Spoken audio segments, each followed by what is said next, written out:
Friends, मैं प्रियंका आप सबों का आपके अपने चैनल एक्टिव लर्नर में स्वागत करती हूँ। आज हम देखेंगे वाइगोस्की का जेडपीडी यानी कि जोनल ऑफ प्रॉक्सिमल डेवलपमेंट क्या है।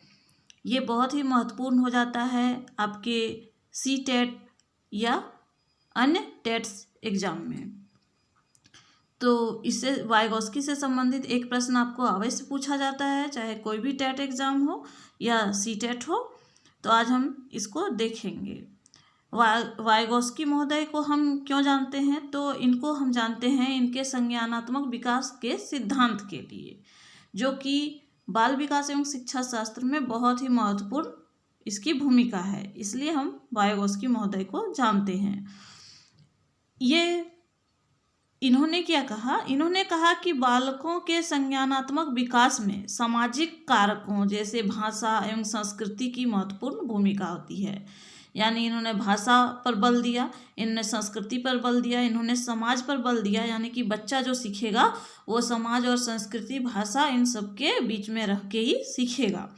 इसीलिए इनके सिद्धांत को सामाजिक सांस्कृतिक सिद्धांत भी कहा जाता है। वाइगोस्की महोदय के सिद्धांत को क्या कहा जाता है? सामाजिक सांस्कृतिक सिद्धांत भी कहा जाता है।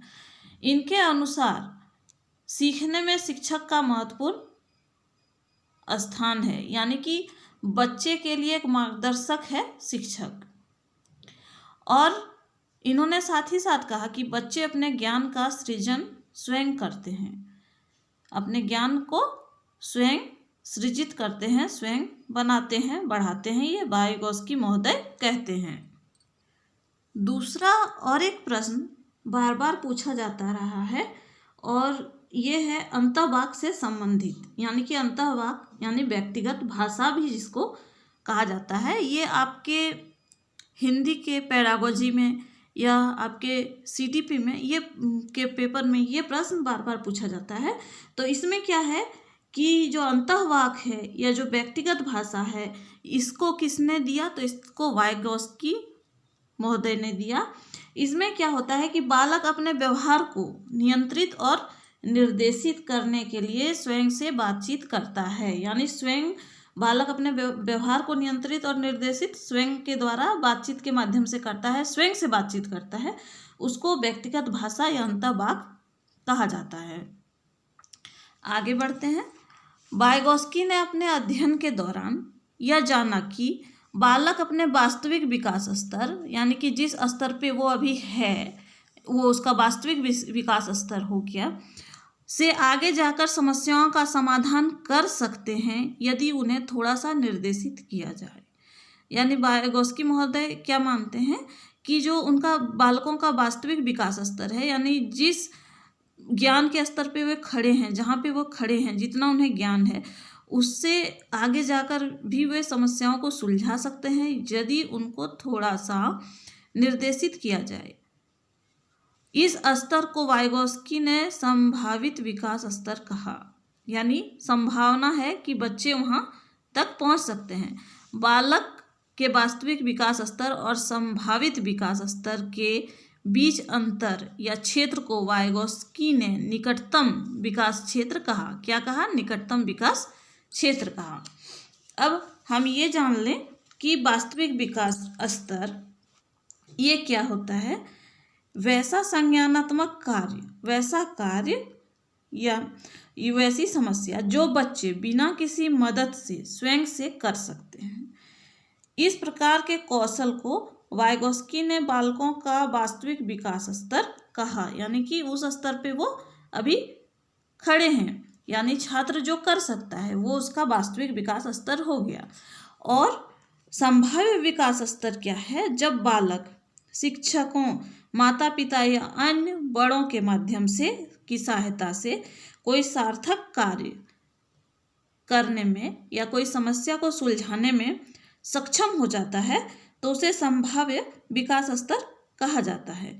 यानी ये कार्य जो वो खुद से कर सकता है, और ये जो आप इस गोले में देख रहे हैं, इस कार्य को वो नहीं कर सकता, लेकिन जब कोई बड़ा मोर नॉलेजेबल अदर जो है MKO, ये जब सहायता करता है तो वो किस स्तर पर पहुंचता है, इस स्तर पर पहुंचता है जिसे ZPD यानी समीपस्थ विकास का क्षेत्र या निकटतम विकास का क्षेत्र कहा जाता है।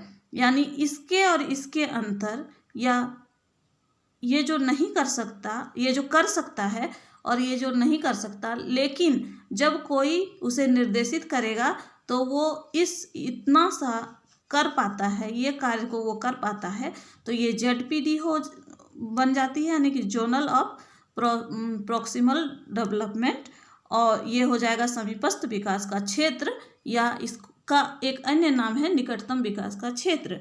तो आप इसे कंफ्यूज नहीं करेंगे एग्जाम में, इसे ध्यान से देखेंगे, याद रखेंगे। और एक चीज़ पूछी जाती है स्केप फोल्डिंग बहुत बार पूछी गई है CTET में। तो स्केप फोल्डिंग में क्या होता है कि यही चीज़ है कि जब कोई बड़ा या कोई कुशल लोग, चाहे वो आपका शिक्षक हो, चाहे वो आपका मित्र हो, चाहे वो आपके बड़े भाई बहन हो, तो आपको जब एक सीमा क्षेत्र से, यानी आप यहाँ हैं लेकिन आपको सहायता देके आपको दूसरे सीमा क्षेत्र, यानी जो आप नहीं कर सकते थे उस पर आपको पहुंचा देते हैं, या सहयोग देकर कठिन कार्यों को करने में आपकी मदद करते हैं, तो यहाँ जब वो मदद करेंगे तो इसे क्या कहेंगे, स्केप फोल्डिंग कहेंगे। यानी स्केप फोल्डिंग, मान लीजिए एक सीढ़ी है, स्केप फोल्डिंग एक सीढ़ी है जो आपको उस मचान तक पहुंचा रही है जहां आप नहीं चढ़ सकते थे, आप नहीं पहुंच सकते थे, इस कार्य को आप नहीं कर सकते थे, लेकिन आप स्केप फोल्डिंग यानी कुशल लोगों के सहयोग से आप यहाँ से यहाँ तक पहुँच गए, तो ये स्केप फोल्डिंग कहलाती है। इसी को आपको परीक्षा में मचान या स्केप फोल्डिंग कह के प्रश्न दिया जाएगा तो आप कंफ्यूज नहीं करेंगे। यानी स्केप फोल्डिंग क्या है, यही जब आप कुशल लोगों के सहायता से एक कठिन कार्य को या किसी कठिन कार्य को करने में कुछ सक्षम हो जाते हैं, तो वो क्या होती है, स्केप फोल्डिंग होती है।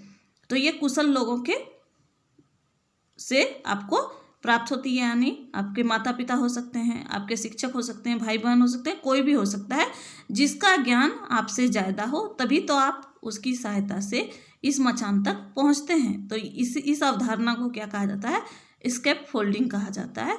तो फ्रेंड्स, इसको आप ध्यान में रखिएगा। ये बहुत सी छोटी वीडियो है, उम्मीद है आपको ये पसंद आई होगी, आपके लिए हेल्पफुल होगी आने वाले एग्जाम में। यदि आपको ये वीडियो अच्छी लगी, उपयोगी लगी, तो प्लीज़ लाइक कीजिएगा, और यदि मेरे चैनल पर नए हैं तो प्लीज़ सब्सक्राइब कीजिएगा। ऐसी ही और वीडियो के साथ मैं फिर आपसे मिलूँगी, तब तक के लिए थैंक यू।